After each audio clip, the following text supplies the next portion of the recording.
Patriarcas e Profetas. Capítulo 72. A rebelião de Absalão. Tornará a dar o quadruplicado. Foi a sentença dada por Davi a si mesmo sem o saber, ouvindo a parábola do profeta Natã. E de conformidade com sua própria sentença, deveria ele ser julgado. 4 de seus filhos deveriam cair, e a perda de cada um deles seria o resultado do pecado do pai. O vergonhoso crime de Amnon, o primogênito, permitiu Davi que passasse sem ser punido nem repreendido. A lei pronunciava a pena de morte ao adultério, e o pecado desnatural de Amnon tornou-o duplamente culpado. Mas Davi, condenado por si mesmo pelo seu próprio pecado, deixou de fazer justiça ao transgressor. Durante 2 anos completos, Absalão, o protetor natural da irmã, tão ignominiosamente prejudicada, escondeu seu propósito de vingança, mas apenas para dar finalmente o golpe com mais segurança. Em um festim dos filhos do rei, o ébrio e incestuoso Amnon foi morto, por ordem de seu irmão. Duplo juízo recebera Davi. Foi levada a ele esta terrível mensagem: Absalão feriu a todos os filhos do rei, e nenhum deles ficou. Então o rei se levantou e rasgou seus vestidos, e se lançou por terra. Da mesma maneira, todos os seus servos estavam com vestidos rotos. Os filhos do rei, voltando alarmados para Jerusalém, revelaram a seu pai a verdade. Somente Amnon havia sido morto, e eles levantaram sua voz e choraram. E também o rei e todos os seus servos choraram, com muito grande choro. Mas Absalão fugiu a Talmai, rei de Gessur, pai de sua mãe. Como os outros filhos de Davi, Amnon tinha sido deixado à mercê das satisfações egoísticas. Ele procurava satisfazer todo o pensamento de seu coração, sem tomar em consideração os requisitos de Deus. Apesar de seu grande pecado, Deus tivera muita paciência com ele. Durante 2 anos, lhe foi concedida a oportunidade para arrependimento, mas ele continuou em pecado, e com sua culpa sobre si, foi eliminado pela morte, para esperar o terrível tribunal do juízo. Davi tinha negligenciado o dever de punir o crime de Amnon, e por causa da infidelidade do rei e pai, e da impenitência do filho, o Senhor permitiu que os acontecimentos tomassem seu curso natural e não restringiu Absalão. Quando pais ou governadores negligenciam o dever de punir a iniquidade, Deus mesmo tomará o caso em mãos. Seu poder repressor será até certo ponto removido das forças do mal, de modo que surgirá um séquito de circunstâncias que castigará o pecado com o pecado. Os maus resultados da injustiça, com descendência de Davi para com Amnon, não estavam terminados, pois agora é que começou o afastamento de Absalão de seu pai. Depois que ele fugiu a Gessur, Davi, compreendendo que o crime de seu filho exigia algum castigo, recusou-lhe permissão para voltar, e isto teve como resultado aumentar, em vez de diminuir, o emaranhado de males em que o rei viera ficar envolto. Absalão, enérgico, ambicioso e sem escrúpulos, excluído pelo seu exílio da participação nos negócios do reino, logo se deu a formular planos perigosos. No fim de 2 anos, Joabe resolveu efetuar a reconciliação entre o pai e o filho, e com este objetivo em vista, conseguiu os serviços de uma mulher de Tecoa, afamada pela sua sabedoria. Instruída por Joabe, a mulher se fez passar a Davi por uma viúva, cujos 2 filhos tinham sido sua única consolação e apoio. Em uma rixa, um destes matou o outro, e agora todos os parentes da família exigiam que o sobrevivente fosse entregue ao vingador do sangue. Assim disse a mãe: apagarão a brasa que me ficou, de sorte que não deixam a meu marido nome, nem resto sobre a terra. Os sentimentos do rei foram tocados com esse apelo, e ele assegurou à mulher a proteção real para seu filho. Depois de arrancar dele repetidas promessas pela segurança do jovem, impetrou a clemência do rei, declarando que ele falara como alguém em falta, por não ter mandado buscar de volta para casa o seu filho exilado. Porque, disse ela, certamente morreremos, e seremos como águas derramadas na terra, que não se ajuntam mais. Deus, pois, lhe não tirará a vida, mas ideará pensamentos para que se não desterre dele o seu desterrado. Este quadro terno e tocante do amor de Deus para com o pecador, vindo como veio de Joabe, o rude soldado, é uma prova notável da familiaridade dos israelitas com as grandes verdades da redenção. O rei, sentindo sua própria necessidade da misericórdia de Deus, não pôde resistir a este apelo. A Joabe foi dada a ordem: vai, pois, e torna a trazer o mancebo Absalão. A Absalão foi permitido voltar a Jerusalém, mas não para comparecer à corte ou encontrar seu pai. Davi tinha começado a ver os maus efeitos de sua condescendência para com os filhos, e embora amasse com ternura esse belo e prendado filho, achou necessário que, como uma lição tanto a Absalão como ao povo, fosse manifesta a aversão por esse crime. Absalão viveu 2 anos em sua própria casa, mas banido da corte. Sua irmã morava com ele, e sua presença conservava viva a lembrança do mal irreparável que sofrera. Na apreciação popular, o príncipe era um herói, em vez de um transgressor, e tendo esta vantagem, pôs-se a conquistar o coração do povo. Sua aparência pessoal era de tal maneira que captava a admiração de todos os que o viam. Não havia, porém, em todo Israel homem tão belo e tão aprazível como Absalão. Desde a planta do pé até a cabeça, não havia nele defeito algum. Não era prudente da parte do rei deixar um homem do caráter de Absalão, ambicioso, impulsivo e apaixonado, a acalentar durante 2 anos supostas ofensas. E o ato de Davi, permitindo-lhe voltar a Jerusalém, e contudo, recusando-se a admiti-lo em sua presença, alistou as simpatias do povo a seu favor. Tendo sempre diante de si a lembrança de sua própria transgressão à lei de Deus, Davi parecia moralmente paralisado. Era fraco e irresoluto, quando antes de seu pecado era corajoso e decidido. Sua influência junto ao povo se havia enfraquecido, e tudo isto favorecia os planos de seu filho desnaturado.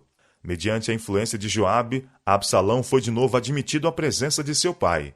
Mas, embora houvesse uma reconciliação externa, continuou ele com seus projetos ambiciosos. Assumiu agora uma condição quase régia, tendo carros e cavalos, e 50 homens para correrem diante dele.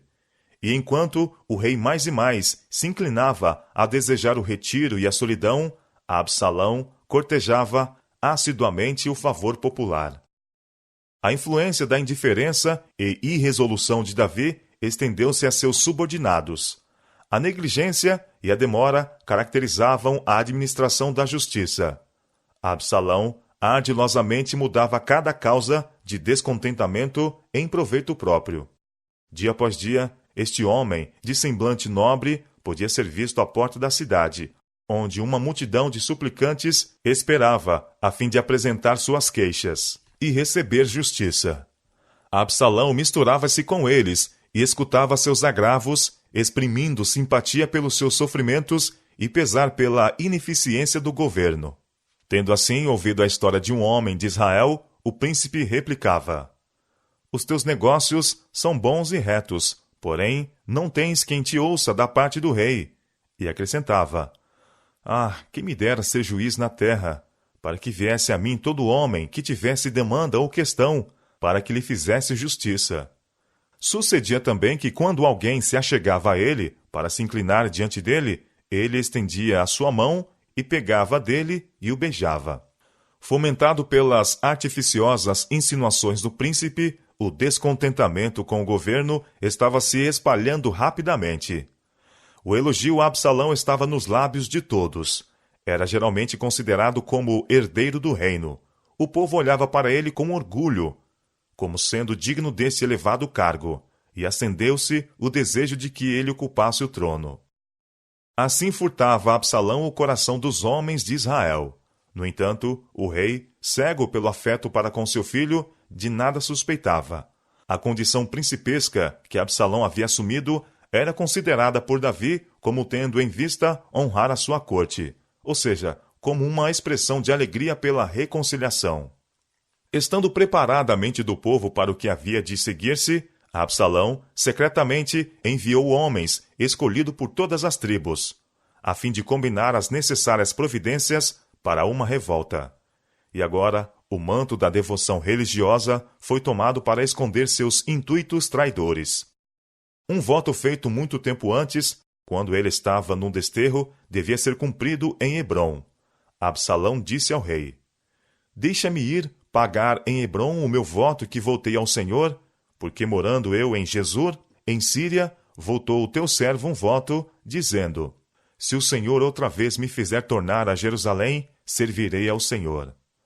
Então, o extremoso pai, reconfortado com esta prova de piedade em seu filho, despediu-o com sua bênção. A conspiração estava agora completamente amadurecida. O ato final de Absalão, inspirado na hipocrisia, destinava-se não somente a cegar o rei, mas estabelecer a confiança do povo, e assim levar este à rebelião contra o rei que Deus escolhera. Absalão partiu para Hebrom, e foram com ele, de Jerusalém, 200 homens convidados, porém iam na sua simplicidade, porque nada sabiam daquele negócio. Estes homens iam com Absalão, mal imaginando que seu amor pelo filho os estava levando à rebelião contra o pai.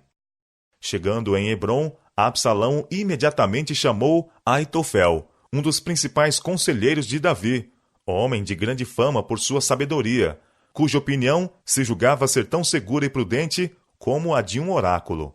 Aitofel aderiu aos conspiradores, e seu apoio fez com que parecesse certo o êxito à causa de Absalão, atraindo sob sua bandeira muitos homens de influência de todas as partes do país. Soando a trombeta da revolta, os espias do príncipe, por todo o país, espalharam a notícia de que Absalão era rei, e muitos do povo a ele se uniram. Entre mentes foi levado o alarme a Jerusalém, ao rei. Davi despertou-se de súbito para ver a rebelião irrompendo junto a seu trono. Seu próprio filho, aquele que ele amara e em quem confiara, estivera a conspirar para lhe tomar a coroa e, sem dúvida, para lhe tirar a vida. Davi sacudiu a depressão que durante tanto tempo sobre ele repousava, e com o espírito de seus primeiros anos, preparou-se para enfrentar esta terrível emergência. Absalão estava arregimentando suas forças em Hebrom, afastada apenas 30 quilômetros. Os rebeldes logo estariam às portas de Jerusalém. De seu palácio, Davi olhava para sua capital, formosa de sítio e alegria de toda a terra, a cidade do grande rei. Estremecia ao pensamento de expô-la à carnificina e devastação. Deveria chamar em seu auxílio os súditos, ainda fiéis ao seu trono, e assumir posição para manter sua capital? Deveria permitir que Jerusalém fosse inundada de sangue? Sua decisão estava tomada. Os horrores da guerra não deveriam recair sobre a cidade escolhida.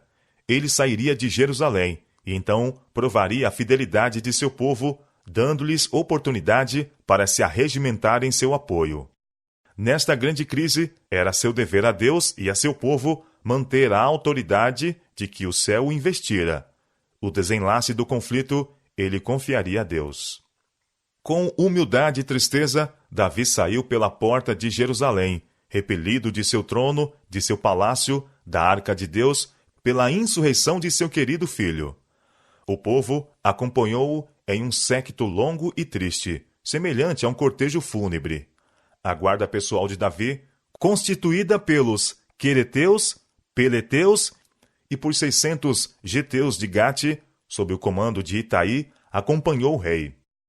Mas Davi, com sua abnegação característica, não pôde consentir que esses estrangeiros, que tinham procurado sua proteção, se envolvessem em sua calamidade. Exprimiu surpresa de que estivessem dispostos a fazer tal sacrifício por ele. Então disse o rei a Itaí, o geteu: Por que irias tu também conosco? Volta e fica com o rei, porque estranho és, e também te tornarás a teu lugar. Ontem vieste, e te levaria eu hoje conosco a caminhar? Pois força me é ir aonde quer que puder ir. Volta, pois, e torna a levar teus irmãos contigo, com beneficência e fidelidade.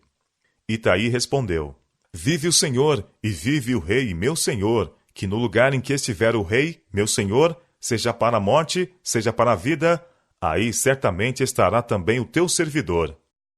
Estes homens tinham se convertido do paganismo ao culto de Jeová, e nobremente provaram agora sua fidelidade a seu Deus e a seu rei. Davi, com coração grato, aceitou a dedicação deles à sua causa, que aparentemente ia abaixo, e todos passaram o ribeiro de Cedron a caminho do deserto. De novo, o cortejo fez alto. Um grupo trajado de vestes santas vinha se aproximando. Eis que também Zadok ali estava, e com ele todos os levitas que levavam a arca do concerto de Deus. Os seguidores de Davi olharam para isto como um feliz presságio.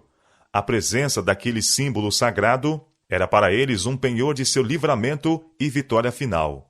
Infundiria coragem ao povo para que se arregimentasse junto ao rei. A ausência da mesma, em Jerusalém, acarretaria terror aos partidários de Absalão. À vista da arca, a alegria e a esperança, por um breve momento, fizeram fremir o coração de Davi. Mas logo outros pensamentos lhe vieram. Como aquele que fora designado para governar a herança de Deus, encontrava-se ele sob uma responsabilidade solene. Não o interesse pessoal, mas sim a glória de Deus, e o bem de seu povo deveriam ser objetivos preeminentes no espírito do rei de Israel. Deus que habita entre os querubins disse acerca de Jerusalém: Este é o meu repouso. E sem autoridade divina, nem sacerdote, nem rei tinha o direito de remover dali o símbolo de sua presença. E Davi compreendeu que seu coração e sua vida deveriam estar em harmonia com os preceitos divinos. Aliás, a arca seria um meio para ocorrer desastre em vez de êxito. Seu grande pecado estava sempre diante dele. Reconhecia nesta conspiração o justo juízo de Deus. A espada que não deveria afastar-se de sua casa fora desembainhada. Ele não sabia qual poderia ser o resultado da luta.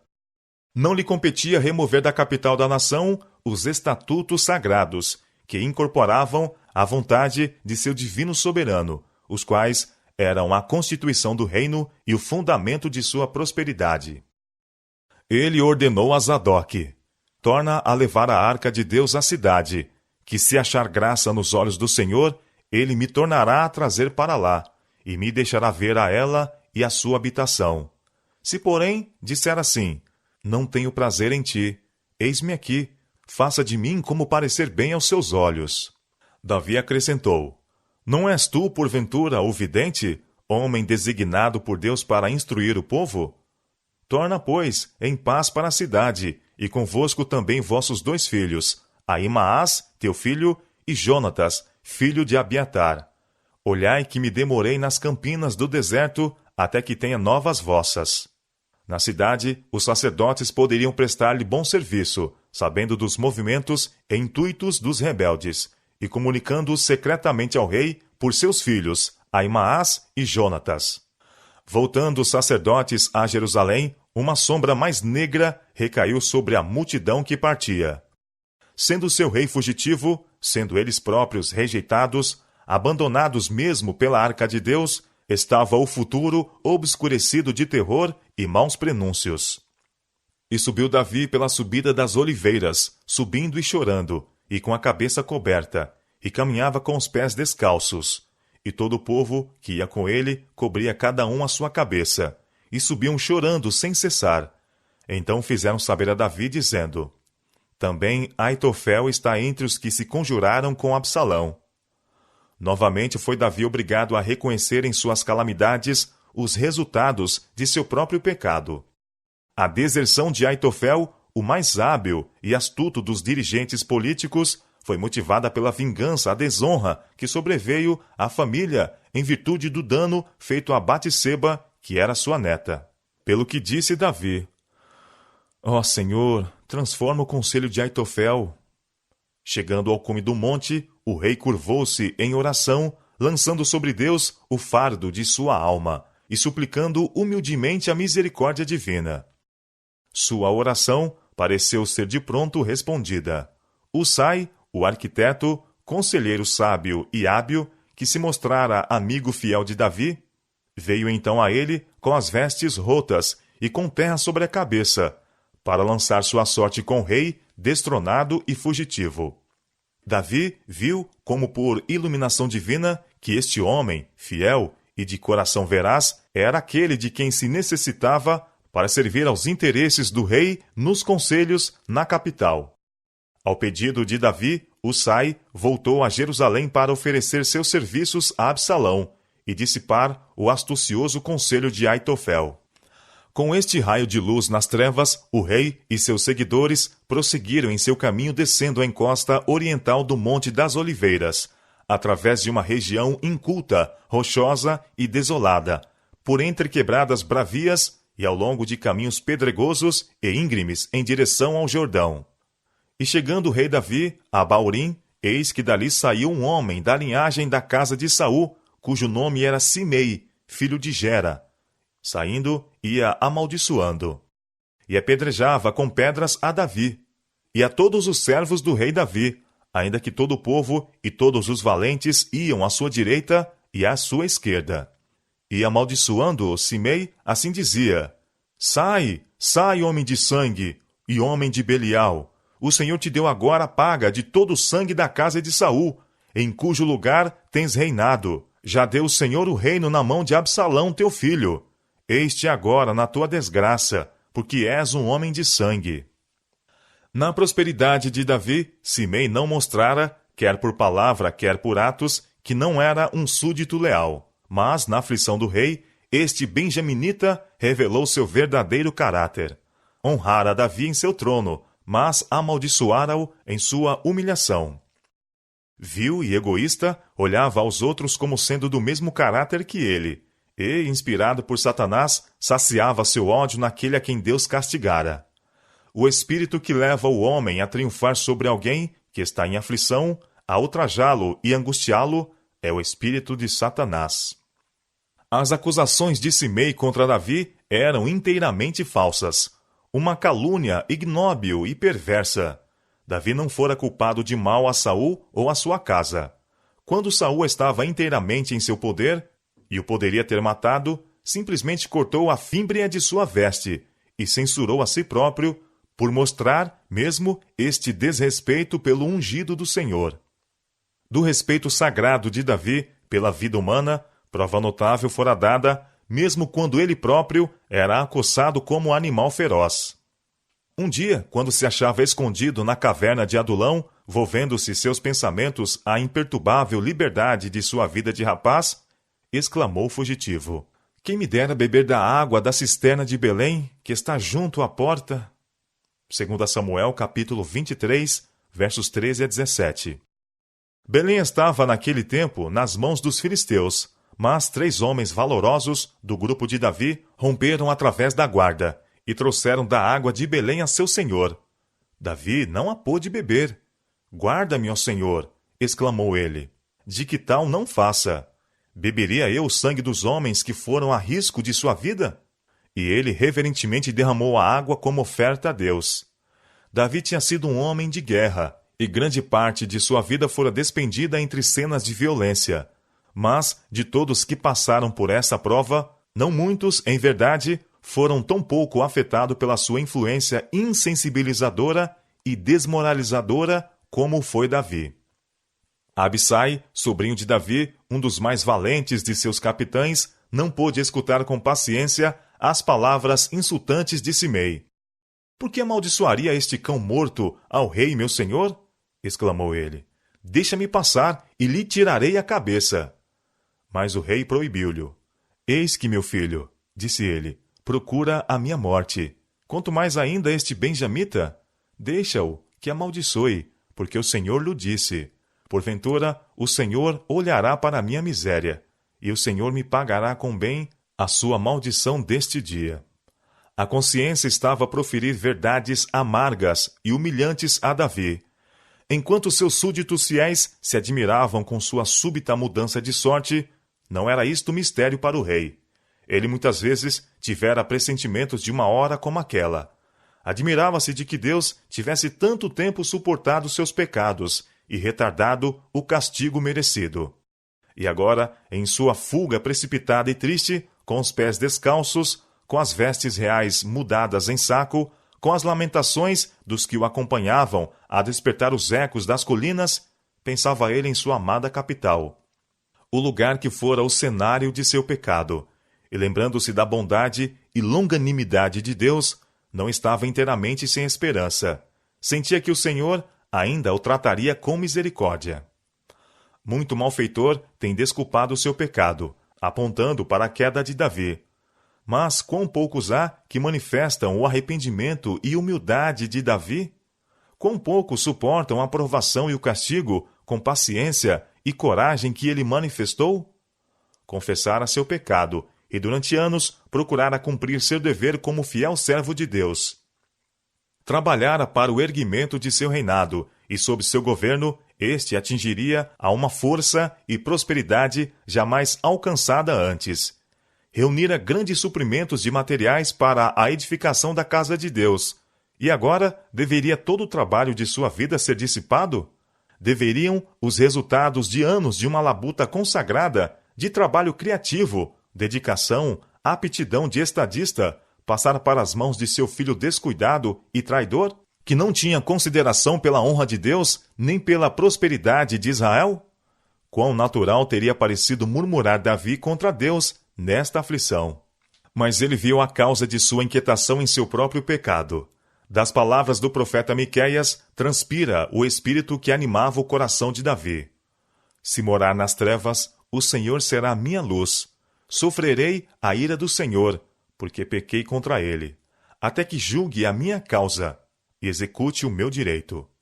Miqueias capítulo 7, versos 8 e 9. E o Senhor não abandonou Davi.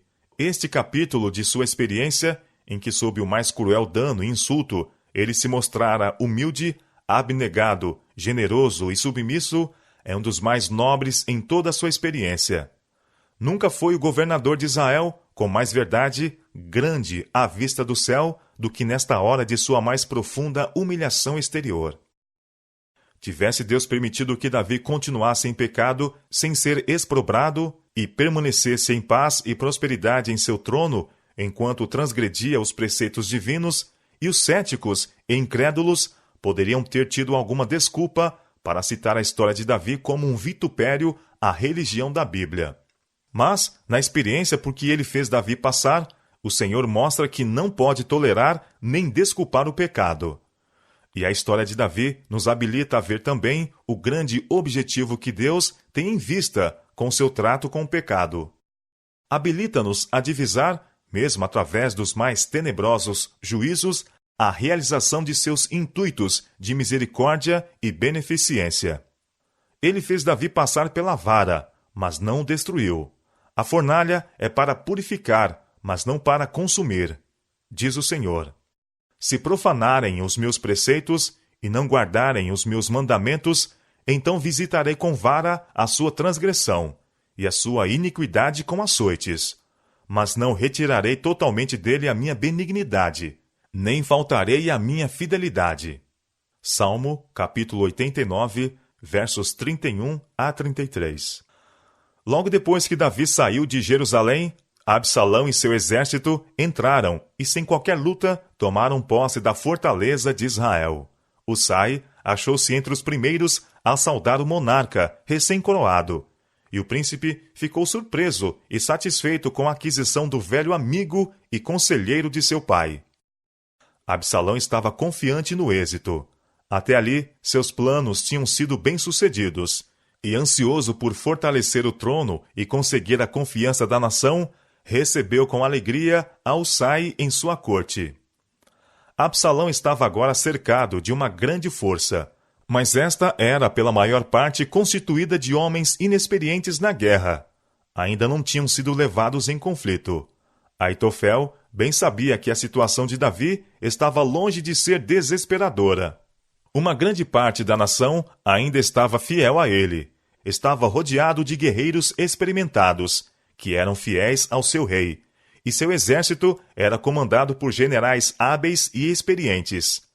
Aitofel sabia que depois da primeira explosão de entusiasmo em favor do novo rei, viria uma reação. Caso falhasse a revolta, Absalão poderia ser capaz de conseguir reconciliação com seu pai.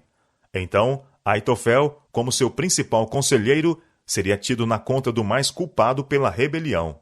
Sobre ele recairia o mais severo castigo. Para impedir que Absalão retrocedesse, Aitofel o aconselhou a um ato que, aos olhos da nação inteira, tornaria impossível a reconciliação. Com engano infernal, este estadista, astuto e sem escrúpulos, insistiu com Absalão para acrescentar o crime de incesto ao de rebelião. À vista de todo Israel, deveria tomar para si as concubinas de seu pai, segundo o costume das nações orientais, declarando assim que sucedia a seu pai no trono. E Absalão levou a efeito a vil sugestão. Assim, cumpriu-se a palavra de Deus a Davi pelo profeta. Eis que suscitarei da tua mesma casa o mal sobre ti, e tomarei das tuas mulheres perante os teus olhos, e as darei a teu próximo. Porque tu o fizeste em oculto, mas eu farei este negócio perante todo Israel e perante o sol. 2 Samuel, capítulo 12, versos 11 e 12. Não que Deus instigasse tais atos de impiedade, mas por causa do pecado de Davi, ele não exerceu seu poder para os impedir. Aitofel fora tido em grande estima pela sua sabedoria, mas era destituído do esclarecimento que vem de Deus. O temor do Senhor é o princípio da sabedoria, e este Aitofel não possuía. Aliás, dificilmente poderia ter baseado o êxito da traição no crime de incesto. Homens de coração corrupto tramam a impiedade, como se não houvesse providência a dirigir superiormente as coisas, a fim de obstar seus desígnios. Mas aquele que habita nos céus se rirá, o Senhor zombará deles. Salmo, capítulo 2, verso 4. O Senhor declara: Não quiseram o meu conselho e desprezaram toda a minha repreensão.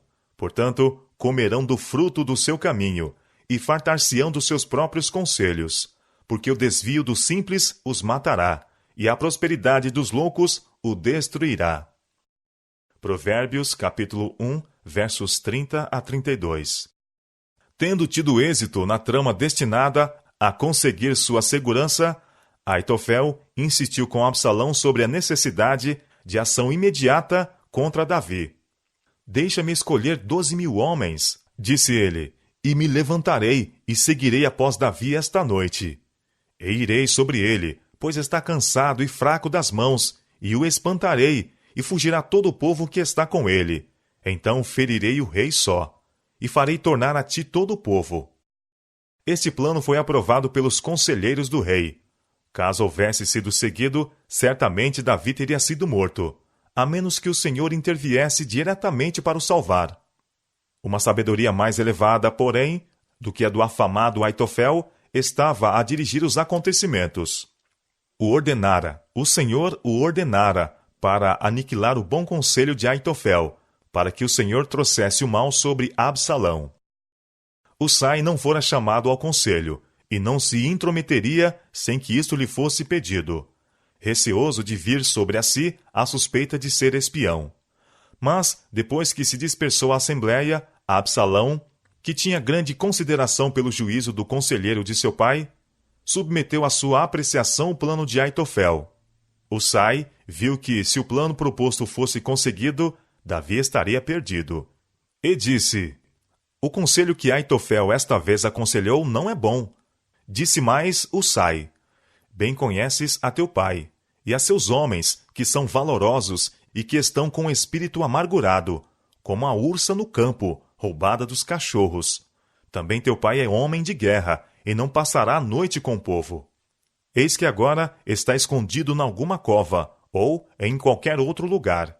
Ele argumentava que, se as forças de Absalão perseguissem a Davi, não fariam prisioneiro ao rei, e se sofressem um revés, isto tenderia a desanimá-las e faria grande mal à causa de Absalão. Porque, disse ele, todo Israel sabe que teu pai é valoroso, e homens valentes os que estão com ele. E sugeriu um plano atraente, pela sua natureza vaidosa e egoística, propenso à exibição de poder. Eu, porém, aconselho que com toda a pressa se ajunte a ti todo Israel, desde Dan até Berseba, e multidão como a areia do mar, e que tu, em pessoa, vás à peleja. Embora iremos a ele, em qualquer lugar que se achar, e facilmente viremos sobre ele, como o orvalho cai sobre a terra. E não ficará dele e de todos os homens que estão com ele, nem ainda um só. E se ele se retirar para alguma cidade, todo Israel trará cordas àquela cidade, e arrastá-la-emos até ao ribeiro, até que não se ache ali nenhuma só pedrinha. Então disse Absalão a todos os homens de Israel: melhor é o conselho de Usai, o arquita, do que o conselho de Aitofel. Mas houve um que não foi enganado, um que previu claramente o resultado deste erro fatal de Absalão. Aitofel compreendeu que a causa dos rebeldes estava perdida, e viu que, qualquer que pudesse ser a sorte do príncipe, não havia esperança para o conselheiro que instigara os seus maiores crimes. Aitofel havia animado Absalão na rebelião, aconselhara-o a mais abominável impiedade, a desonra de seu pai, sugerira a morte de Davi e fizera os planos para a sua realização. Suprimira a última possibilidade de reconciliação com o rei, e agora outro era preferido a ele, mesmo por Absalão. Cheio de inveja, irado e desesperado, Aitofel foi para sua casa e para a sua cidade, e pôs em ordem a sua casa, e se enforcou e morreu. Tal foi o resultado da sabedoria de quem, com todos os seus elevados dotes, não fez de Deus o seu conselheiro. Satanás engoda aos homens com promessas lisonjeiras, mas no fim será descoberto por toda a alma que o salário do pecado é a morte. Romanos, capítulo 6, verso 23. Usai, não tendo certeza de que seu conselho seria seguido pelo versátil rei, não perdeu tempo em avisar Davi para que se escapasse para além do Jordão, sem demora. Usai enviou esta mensagem aos sacerdotes, os quais deveriam transmiti-la por seus filhos. Assim e assim aconselhou Aitofel a Absalão e aos anciãos de Israel. Porém, assim e assim aconselhei eu. Agora, pois, não passes esta noite nas campinas do deserto, mas passa depressa a outra banda, para que o rei e todo o povo que com ele está não seja devorado. Houve suspeitas contra os moços, e foram perseguidos, todavia conseguiram levar a efeito sua perigosa missão.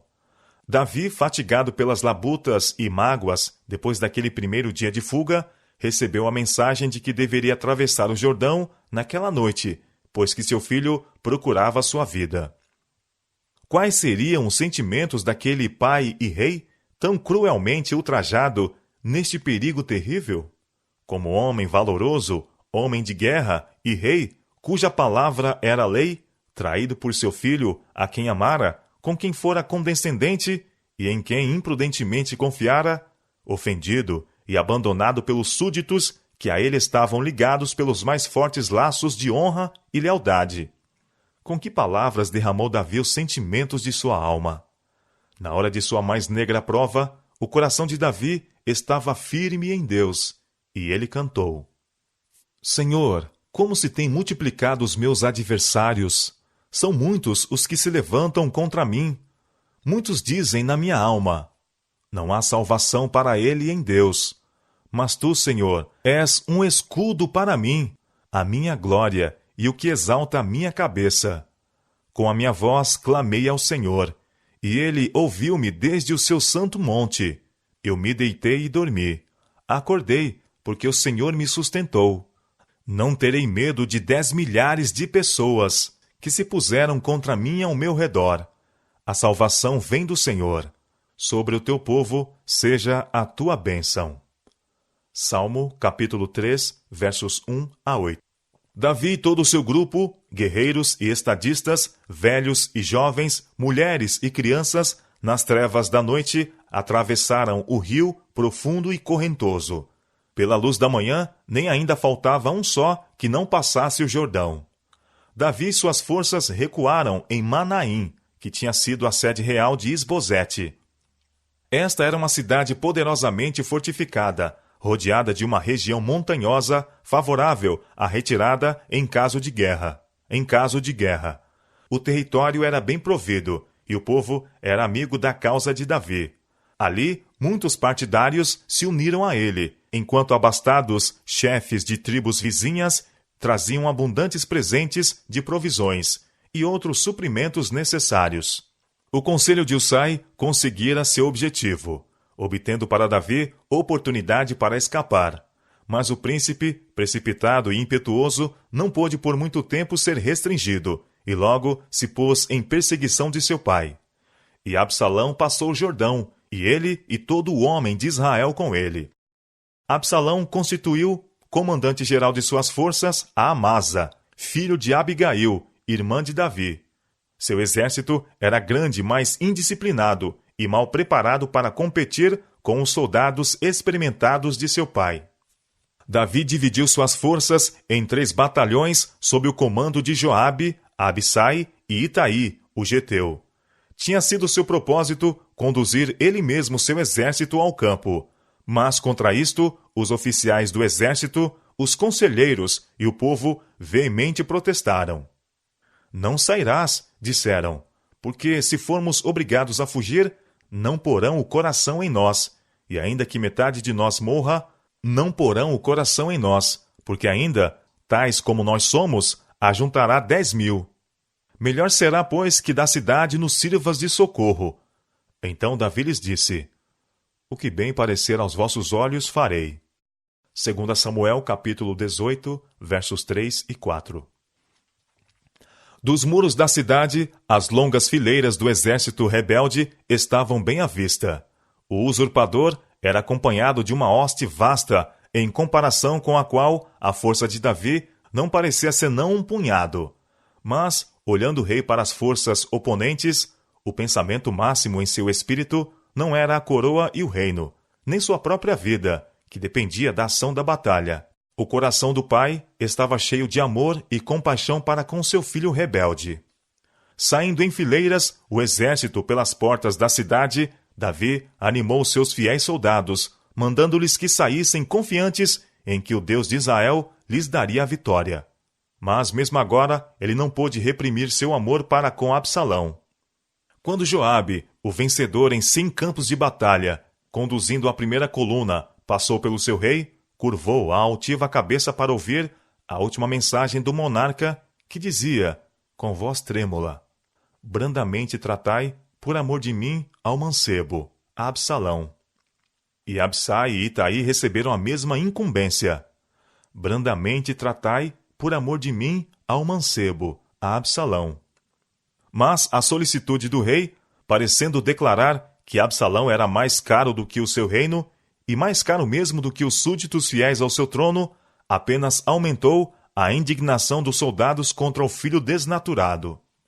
O local da batalha foi um bosque próximo do Jordão, em que o grande número do exército de Absalão apenas lhe era uma desvantagem. Por entre os pontos espessos e os pantanais da floresta, aquelas tropas indisciplinadas se tornaram confusas e não mais podiam ser dirigidas. E foi ferido o povo de Israel diante dos servos de Davi, e naquele mesmo dia houve ali uma grande derrota de 20.000. Absalão, vendo que era perdida a causa, voltara-se para fugir, quando a cabeça lhe foi apanhada entre os ramos de uma árvore larga. E saindo seu mulo de debaixo dele, foi deixado desamparadamente suspenso, como presa a seus inimigos. Em tal condição foi encontrado por um soldado, que de medo de desagradar o rei, poupou Absalão, mas referiu a Joabe que o vira. Joabe não se restringiu por quaisquer escrúpulos. Havia favorecido Absalão, tendo 2 vezes conseguido sua reconciliação com Davi, e a confiança assim manifesta para com ele fora vergonhosamente traída. Se não fossem as vantagens alcançadas por Absalão, mediante a intercessão de Joabe, esta rebelião com todos os seus horrores jamais poderia ter ocorrido. Agora estava nas mãos de Joabe destruir com um golpe o instigador de todo este mal. E tomou 3 dardos, e traspassou com ele o coração de Absalão. E tomaram a Absalão, e lançaram no bosque, numa grande cova, e levantaram sobre ele um muito grande montão de pedras. Assim pereceram os instigadores da rebelião em Israel. Aitofel morrera pela sua própria mão. o príncipe Absalão, cuja gloriosa beleza fora o orgulho de Israel, foi eliminado no vigor da juventude, sendo seu cadáver arremessado em uma cova e coberto com um monte de pedras, em sinal de ignominia eterna. Em vida, erigira Absalão para si um custoso monumento no Vale do Rei. Mas a única lembrança que assinalou a sua sepultura foi um monte de pedras no deserto. Morto o chefe da rebelião, Joabe chamou novamente seu exército, ao som da trombeta, da perseguição à hoste fugitiva, e logo foram expedidos mensageiros para levarem a notícia ao rei. A sentinela sobre o muro da cidade, olhando para o campo de batalha, descobriu um homem a correr sozinho. Logo, um segundo veio a ser visto. Aproximando-se o primeiro, o atalaia disse ao rei, que estava a esperar junto à porta: Vejo o correr do primeiro, que parece ser o correr de Aimaás, filho de Zadoque. Então disse o rei: Este homem é de bem e virá com boas novas.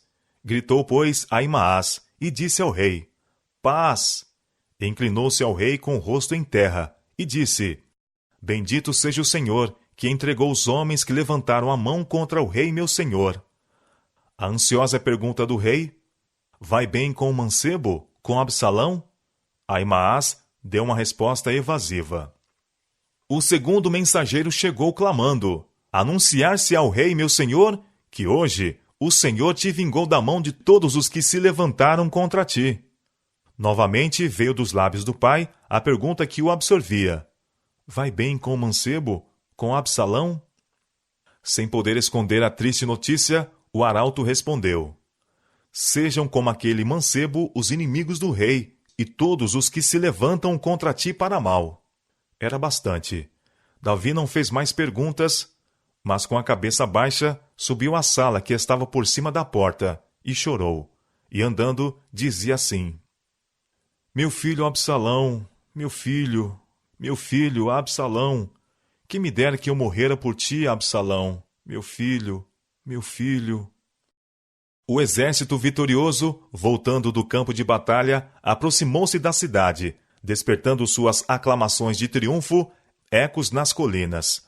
Mas, ao entrarem pela porta da cidade, findaram-se as aclamações, arrearam-se as bandeiras, e com olhar fixo avançaram mais, como os que sofreram derrota do que como vencedores, porque o rei não os estava esperando a fim de dar-lhes as boas-vindas.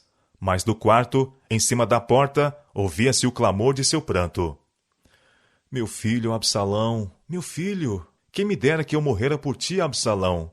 Então a vitória se tornou naquele mesmo dia em tristeza para todo o povo, porque naquele mesmo dia o povo ouvira dizer: Muito triste está o rei por causa de seu filho. E aquele mesmo dia o povo entrou às furtadelas na cidade, como o povo de vergonha se escoa quando foge da peleja. Joabe ficou cheio de indignação. Deus lhe dera motivo de triunfo e alegria. A maior rebelião que já fora conhecida em Israel tinha sido suprimida, e, no entanto, esta grande vitória se transformara em lamentação por aquele cujo crime custara o sangue de milhares de bravos. O rude e áspero capitão encaminhou-se para a presença do rei e disse com ousadia: Hoje envergonhaste as caras de todos os teus servos, que livraram hoje a tua vida, e a vida de teus filhos e de tuas filhas, amando tu aos que te aborrecem e aborrecendo aos que te amam. Porque hoje dás a entender que nada valem para contigo capitães e servos. Porque entendo hoje que se Absalão vivesse e todos nós hoje fôssemos mortos, então bem te parecer aos teus olhos. Levanta-te, pois, agora, sai e fala conforme ao coração de teus servos. Porque pelo Senhor te juro, que se não saíres, nem um só homem ficará contigo esta noite, e maior mal te será isto, do que todo mal que tem vindo sobre ti desde a tua mocidade até agora. Severa e mesmo cruel, como foi a censura ao rei, ferido em seu coração, não se ressentiu Davi com a mesma. Vendo que seu general tinha razão, desceu à porta, e com palavras de coragem e aprovação, saudou seus bravos soldados enquanto passavam diante dele.